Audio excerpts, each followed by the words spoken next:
10 मई 1857 का दिन गर्मी के मौसम का आगमन हो चुका था और सूरज आसमान से आग बरसा रहा था। यह आग भारत के वातावरण को गर्म कर रही थी, लेकिन ऐसी ही एक आग हर भारतीय के दिल में भी धधक रही थी। यह एक ऐसी क्रांति की आग थी जिसने ब्रिटिश हुकूमत की जड़ें हिलाकर रख दी थी। 10 मई को मेरठ छावनी से अंग्रेजों के खिलाफ भड़की विद्रोह की ज्वाला देखते ही देखते पूरे देश भर में फैल गई। मेरठ जो अंग्रेजों के लिए सबसे सुरक्षित जगह थी, वही विद्रोह शुरू हुआ। अंग्रेजों के जुल्मों का घड़ा भर चुका था और हर हिंदुस्तानी के जहन में बस एक ही ख्वाब था, वो थी आजादी। खैर, विद्रोह की इस धधकती गर्मी को भी अंग्रेज जल्दी ही ठंडा करने में कामयाब रहे और आजादी की यह आखिरी किरण ने भी धीमे धीमे दम तोड़ दिया। आगे की कहानी तो हर भारतीय पहले से ही जानता है, लेकिन सवाल आता है कि 200 साल की गुलामी की यह कहानी आखिर शुरू कहां से हुई। आखिर ऐसा क्या हुआ जो अंग्रेजों ने भारतीय जमीन पर अपनी नजर गड़ाई? आखिर वो कैसे भारत पहुंचे और भारत में उनके आने का क्या इरादा रहा? दोस्तों, इन सवालों का जवाब जानने के लिए इतिहास के पन्नों में थोड़ा और पीछे चलते हैं और गुलामी की दास्तान की शुरुआती जड़ों तक पहुंचते हैं। नमस्कार, मैं आपका दोस्त सुरेश सांचोरी और आप हिस्ट्री टेलीविजन यूट्यूब चैनल देख रहे हैं। ये कहानी शुरू होती है 24 अगस्त 1608 में, जब व्यापार के इरादे से अंग्रेजों ने सूरत बंदरगाह से पहली बार भारतीय सरजमीन पर अपना कदम रखा।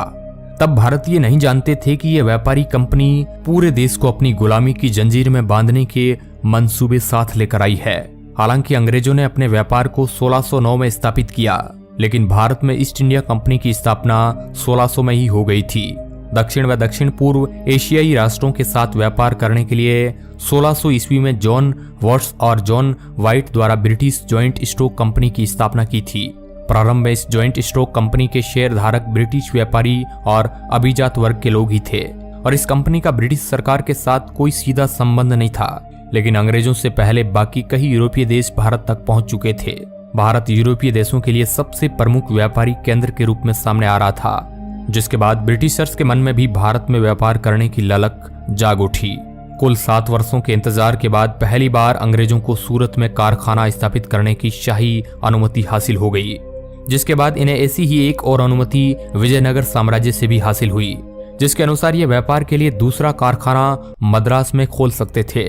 व्यापार की शुरुआत होने के साथ ही सभी यूरोपीय देशों में यहाँ के मसालों के व्यापार पर अपना हक स्थापित करने की महत्वाकांक्षा बढ़ती चली गई, जिसके चलते आगे चलकर इन कंपनियों के बीच कई जंग भी हुई। खैर, अब तो ये तो हम जान गए कि ईस्ट इंडिया कंपनी भारत में कब आई, लेकिन सबसे पहले जरूरी सवाल तो ये आता है कि आखिर अंग्रेज भारत कैसे आए? इसके पीछे आखिर कौन सी पहेली छिपी हुई है? चलिए थोड़ा पीछे जानते हैं। इतिहास गवाह है कि वेस्टर्न कंट्रीज में एक समय ऐसा भी आया जब लोग दुनिया को एक्सप्लोर करने के उद्देश्य से जहाज लेकर समुद्र में चल पड़ते थे। ये वो दौर था जब पूरे विश्व का नक्शा बनकर तैयार नहीं हुआ था, इसलिए लोगों में विश्व को खोजने की होड़ मची हुई थी। तब यूरोपीय देशों को इस बात की खबर नहीं थी कि दुनिया के किसी कोने में भारतवर्ष भी अस्तित्व में है। धीरे धीरे यूरोपीय लोगों ने समुद्री यात्राएं शुरू की। शुरुआती दौर में लोगों की ये यात्राएं खजाने को लेकर थी। यात्रा करने के लिए यूरोपीय देश जिन जहाजों का इस्तेमाल करते थे, उनका दाम काफी ज्यादा होता था। ऐसे में महीनों की मेहनत के बाद वह जिस राज्य या देश में पहुंचते थे, वहां से भारी मात्रा में खजाना लूटकर यूरोप लेकर आया करते थे और ये खजाना उन लोगों में बांटा जाता था जिन्होंने जहाज को बनाने में कीमत लगाई होती थी। इस तरह से यूरोपीय देशों में खजाने की मात्रा बढ़ती जा रही थी। यूरोपीय लोग अमीर होते जा रहे थे। यूरोपीय देशों को तब तक भारत के बारे में कोई जानकारी नहीं थी। भारत तक पहुंचने का सफर सबसे पहले वास्को डी गामा ने तय किया। वास्को डी गामा ब्रिटेन के ना होकर बल्कि एक पुर्तगाली थे, जिनके पिता पहले से ही नाविक थे। ऐसे में वास्को डी गामा ने भी नाविक बनने का फैसला किया।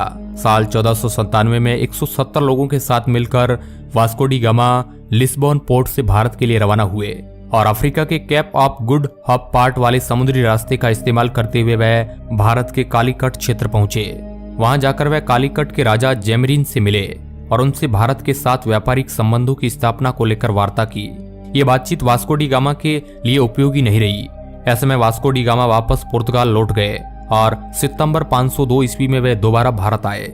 इस बार की यात्रा में उन्होंने पिछली यात्रा से ज्यादा सफलता प्राप्त की और भारत और पुर्तगाल के व्यापारियों के बीच व्यापारिक संबंध स्थापित करने में सफल रहे।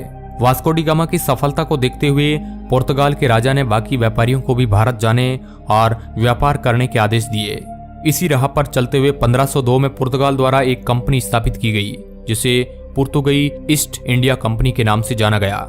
इस कंपनी के स्थापित होते ही कई व्यापारी भारत की ओर आकर्षित हुए और व्यापार तेजी से बढ़ने लगा। कंपनी की सफलता को देखते हुए राजा ने 1505 में एक फैक्ट्री की स्थापना की जिसका गवर्नर फ्रांसिस्को डी अल्मीडा को चुना गया। पुर्तगाल के बाद भारत पहुंचने वाली अगली कंपनी थी डच ईस्ट इंडिया कंपनी, जो कि नीदरलैंड से भारत पहुंची थी। ये कंपनी नीदरलैंड से सबसे पहले भारत के मसूलीपट्टनम तट पर पहुंचे, जिसके बाद इस देश ने भी भारत के साथ व्यापारिक संबंध स्थापित करने की कोशिश की।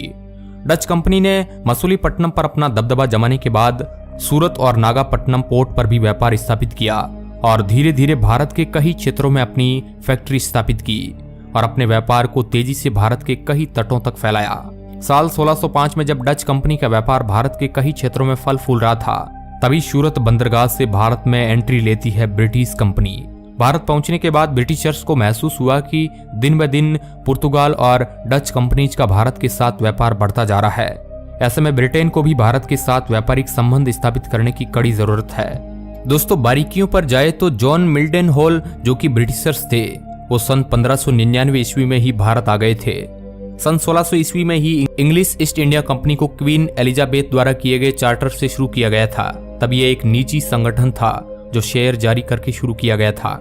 शुरुआती दौर में ब्रिटेन ने भारत में दिलचस्पी इसलिए नहीं दिखाई क्योंकि यह देश अमेरिका जैसे बड़े देशों को साथ युद्ध लड़ने में व्यस्त था।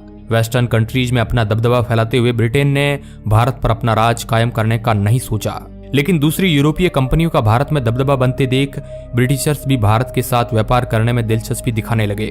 साल 1608 में कंपनी ने अपने प्रतिनिधि कैप्टन विलियम हॉकिंस को जहांगीर के दरबार में भेजा ताकि वो सूरत में व्यापार करने की इजाजत पा सके, लेकिन जहांगीर ने इस प्रस्ताव को ठुकरा दिया।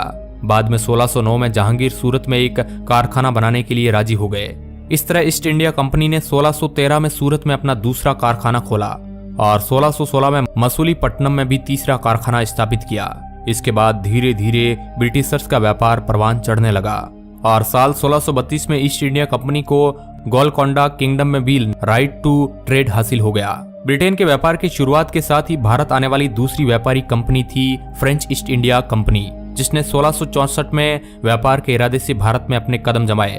दरअसल इस कंपनी को मुख्य रूप से फ्रांस के राजा किंग लुइस ने डच और ब्रिटिश कंपनी के साथ व्यापारिक प्रतिद्वंदिता करने के लिए स्थापित किया था और वो ऐसा करने में सफल भी रहे। भारत में व्यापार के लिए यूरोपीय कंपनियों की जैसे बाढ़ सी आ गई। कंपनियों की तादाद बढ़ने के साथ इन देशों के बीच उच्च स्तर पर प्रतिद्वंदिता भी शुरू हो गई। अपना दबदबा कायम करने के लिए और भारत पर अपना अधिकार जमाने के लिए इन व्यापारिक कंपनियों के बीच भी कई युद्ध लड़े गए, जिनसे आप बखूबी वाकिफ है। धीरे धीरे अंग्रेजों ने अपनी कूटनीति से दूसरी यूरोपीय व्यापारी कंपनियों को भारत से बाहर खदेड़ना शुरू कर दिया और भारत के पूर्वी और पश्चिमी तटीय क्षेत्रों में कई व्यापारिक संस्थाओं का विस्तार किया। कलकत्ता, बॉम्बे और मद्रास कुछ ऐसे नाम थे जहां अपना दबदबा बनाने के लिए ब्रिटिशर्स ने खास काम किया। साथ ही साथ उन्होंने ब्रिटिश संस्कृति को भी वहां पर विकसित किया। ब्रिटिशर्स मुख्य रूप से अपने व्यापारिक संस्थाओं का विस्तार किया।